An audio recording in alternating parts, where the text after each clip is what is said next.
अस्सलाम वालेकुम दोस्तों, उम्मीद है कि आप सब खैरियत से होंगे।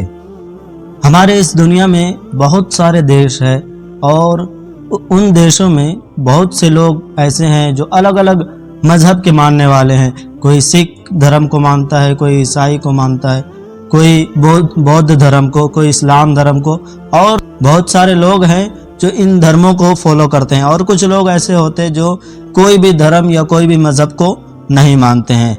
उसी में हमारा हिंदुस्तान भी है। हमारे हिंदुस्तान में बहुत सारे धर्मों को माना जाता है। तो आज के इस वीडियो में हम ये पता करने की कोशिश करेंगे कि दुनिया में सबसे तेज़ी से कौन सा धर्म फैल रहा है, सबसे तेज़ी से कौन सा ऐसा धर्म है जिसे लोग एक्सेप्ट कर रहा है और लोग उसमें कन्वर्ट होके आ रहा है। तो दुनिया में जो रिसर्चर है, जो रिसर्च करते रहते हैं, उन लोगों का ये दावा है कि आज दुनिया में सबसे तेज़ी से कोई मज़हब फैल रहा है, सबसे तेज़ी से कोई धर्म अगर फैल रहा है तो वो इस्लाम धर्म है। और इसके पीछे बहुत सारी ऐसी बातें हैं जिनकी वजह से लोग इस्लाम धर्म को फॉलो करते हैं और इस्लाम धर्म में आना चाहता है। आप कई अखबारों में देखे होंगे, बहुत सारे न्यूज़ ऐसे आते हैं कि कहीं पे कोई बड़ा लीडर इस्लाम कबूल कर लेता है, कोई बड़ा एक्टर इस्लाम कबूल कर लेता है, कोई गायक जो होता है सिंगर वो इस्लाम कबूल कर लेता है। कई नामी हस्तियों ने जो है इस्लाम को पढ़ा और पढ़ने के बाद उससे मुतासिर हुए और दायरे इस्लाम में दाखिल हो गया। आखिर वजह क्या है कि लोग दिन ब दिन इस्लाम की तरफ बढ़ते चले जा रहे हैं। लोग दिन ब दिन लोगों की जो उत्साह है वो इस्लाम की तरफ बढ़ता चला जा रहा है, खिंचे चले आ रहा है। आज दुनिया में सबसे ज़्यादा पॉपुलेशन अगर किसी मज़हब का है तो वो ईसाई धर्म का है। लेकिन जो रिसर्चर्स वो कहते हैं कि कुछ सालों बाद जो है ये जो एक नंबर पे जो धर्म है, आज जो ईसाई धर्म के मानने वाले सबसे ज़्यादा पाए जाते हैं, कुछ सालों बाद यही चीज़ कन्वर्ट होकर मुस्लिमों में आ जाएगा। यानी इस्लाम धर्म के मानने वाले सबसे ज़्यादा दुनिया में पाए जाएंगे। मेरे दोस्तों, आखिर इतने सारे लोग इकट्ठा होकर मुसलमानों की तरफ ये क्यों बढ़ रहा है, यानी अपना दीन छोड़कर, अपना मज़हब छोड़कर इस्लाम की तरफ क्यों आ रहा है? तो इसकी सबसे बड़ी जो वजह है ना, वो है लॉ ऑफ इस्लाम, यानी इस्लाम के कवानीन। इस्लाम के अंदर ऐसे ऐसे कानून है, इस्लाम के अंदर ऐसे ऐसे कवानीन है कि जिसको पढ़कर, जिसको सुनकर लोग जो है इससे मुतासिर होते हैं और दायरे इस्लाम में आ जाते हैं। लोगों के अपने धर्म को छोड़कर इस्लाम धर्म में आने का जो रीज़न है वो बहुत सारे रीज़न है। उनमें से एक ऐसे ये रीज़न है कि इस्लाम में किसी पर किसी को फौकियत नहीं दिया गया है। यानी कोई भी बंदा हो, चाहे वो गोरा हो, काला हो, अरबी हो या अजमी हो, कहीं का भी कोई भी हो, सबको इक्वली ट्रीट करने का हुक्म दिया गया है। चाहे वो बंदा अगर मजदूर है तो भी उसका मकाम और मर्तबा वही रहेगा जो एक मुसलमान के हैसियत एक दूसरे मुसलमान का रहता है।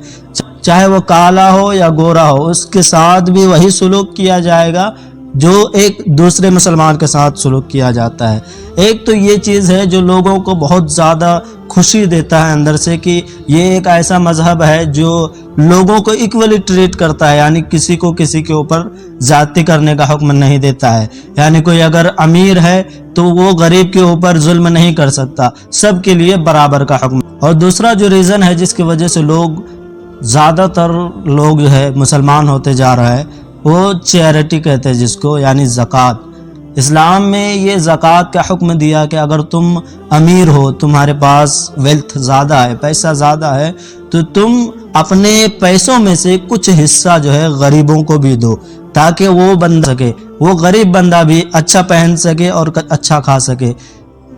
अगर आप अमीर हैं तो आप अपने से नीचे वाले को भी देखें। इस्लाम इस बात पर भी जोर डालता है कि अगर कोई बंदा गरीब है, कोई बंदा भूखा है और तुम्हारे घर के बाजू में रहता है वो, तो तुम्हें कोई हक नहीं बनता कि तुम पेट भर खाना खा लो।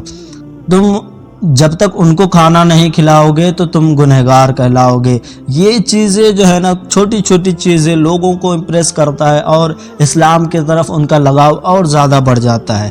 क्योंकि हमारे इस्लाम में, शरीयत इस्लाम में पड़ोसियों के हुकूक के बारे में बताया गया कि जो तुम्हारा पड़ोसी है, जो तुम्हारे करीब में रहता है, ان کے لیے تمہارا کیا حق ہے، تم ان کے ساتھ کیسے اٹھو گے بیٹھو گے، تم ان کے ساتھ کھانا پینا کیسے کرو گے، ہر ایک چیز کے بارے میں ڈیٹیل میں بتایا گیا ہے۔ اور ایک چیز ہے جو اسلام کو زیادہ بڑھاوا دیتا ہے، یعنی لوگ اسلام کی طرف زیادہ کھینچے آتا ہے، اور میں تو سمجھتا ہوں یہ بہت بڑی ریزن ہے، کیونکہ کچھ لوگ ایسے ہوتے ہیں جو اینٹی اسلام ہوتے ہیں، یعنی اسلام کے دشمن ہوتے ہیں، وہ ان لوگوں کا کام یہی ہوتا ہے کہ اسلام کو لوگوں تک نہ پہنچایا جائے، اور اس کو روکنے کے لیے وہ لوگ ریلیاں نکالتے ہیں، جلوسیں نکالتے ہیں، جس کے وجہ سے لوگ جب ان جلوسوں کو دیکھتے ہیں، ریلیوں کو دیکھتے ہیں، تو وہ سمجھتے ہیں کہ آخر یہ اس دھرم میں آخر کون سی چیز ہے جس کی وجہ سے لوگ جو ہے ان کے خلاف آ رہے۔ تو اسی چیز کو جاننے کے لیے کئی سارے لوگ ایسے ہوتے ہیں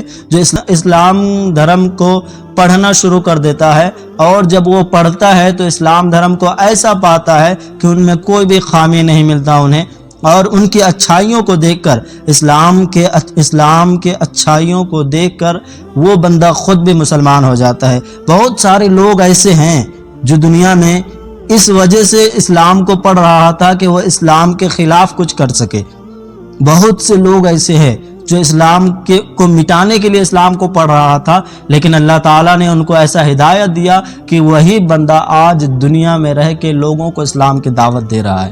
یہ ہمارے اسلام کی خوبصورتی ہے، اور اسلام میں ایکولی ٹریٹ کرنے کا حکم دیا گیا ہے۔ حضرت بلال حبشی یہ ایک ایسے غلام تھے جن کا رنگ بہت کالا تھا۔ حبش ایک جگہ ہے جہاں پہ لوگ کالے رنگ کے ہی ہوتے ہیں، لیکن جب حضور صلی اللہ تعالیٰ علیہ وسلم کا انہوں نے کلمہ پڑھا، حضور صلی اللہ تعالیٰ علیہ وسلم کے غلامی کا پٹا جب حضرت بلال حبشی نے اپنے گلے میں ڈالا، تو حضور صلی اللہ تعالیٰ علیہ وسلم نے اس کا مقام و مرتبہ اتنا بلند کر دیا۔ ایک غلام تھا وہ، اور عرب میں اس سمے غلاموں کو جو ہے سب سے نیچے اس کا مانا جاتا تھا، ان کے ساتھ بہت ہی زیادہ ان کو ذلیل کیا جاتا تھا، غلاموں کو ان کی کوئی اہمیت ہی نہیں تھی۔ لیکن جب رسول اللہ صلی اللہ تعالیٰ علیہ وسلم کا کلمہ پڑھا اور دائرہ اسلام میں آ گئے، تو حضور صلی اللہ تعالیٰ علیہ وسلم نے اس کو کعبہ شریف کے چھت کے اوپر چڑھا دیا اور کہا بلال اب اذان پر۔ یہ وہ مقدس سرزمین ہے جہاں پر آج بھی دنیا کے کونے کونے سے مسلمان جاتے ہیں، اس گھر کو دیکھنے کے لیے، صرف ان کے حج کرنے کے لیے جاتے ہیں۔ اسی گھر کے چھت کے اوپر حضرت بلال حبشی کو چڑھا کر جو ہے اذان کہنے کا حکم دیا۔ تو اب اس چیز سے اندازہ لگا سکتے ہیں کہ اسلام لوگوں کو ایک برابر کیسے ٹریٹ کرنے کا حکم دیتا ہے، ایک ہی جیسا سب کے ساتھ سلوک کرنے کا حکم دیتا ہے۔ آپ اور بھی دیگر مذاہب ہے ان کا جائزہ لے، پتہ چلے گا۔ ہمارے ملک ہندوستان میں ایک ایسا دھرم ہے جس کو سناتن دھرم کہا جاتا ہے، اور سناتن دھرم میں یہ ہے کہ ان میں کچھ ایسی ذاتی کے لوگ ہوتے ہیں جس کو شودر یا اور کچھ کہا جاتا ہے۔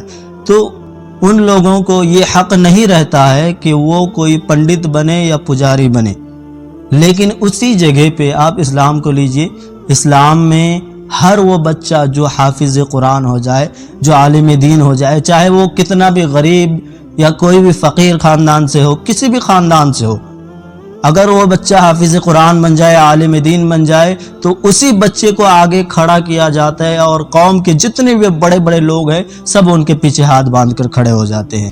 اسی وجہ سے لوگ جو ہے دائرہ اسلام میں آتے گئے، اسلام کو پڑھنا شروع کیا، ان کے اندر خامیاں نکالنے کے لیے، لیکن اللہ تبارک و تعالیٰ نے ان کو ہدایت کی راہ دکھایا، اور وہ لوگ خود دائرہ اسلام میں آ گیا، اور دنیا میں جو ہے اسلام کے پرچم کو بلند کرنے کی کوشش کرتے رہ رہے ہیں۔ اور ایسے ہی ویڈیوز کے لیے ہمارے چینل کو ضرور سبسکرائب کریں اور بیل آئیکن کو ضرور پریس کریں تاکہ نیکسٹ ویڈیو آپ تک وقت پر پہنچ جائے۔ ملتے ہیں پھر نیکسٹ ویڈیو میں، تب تک کے لیے السلام علیکم۔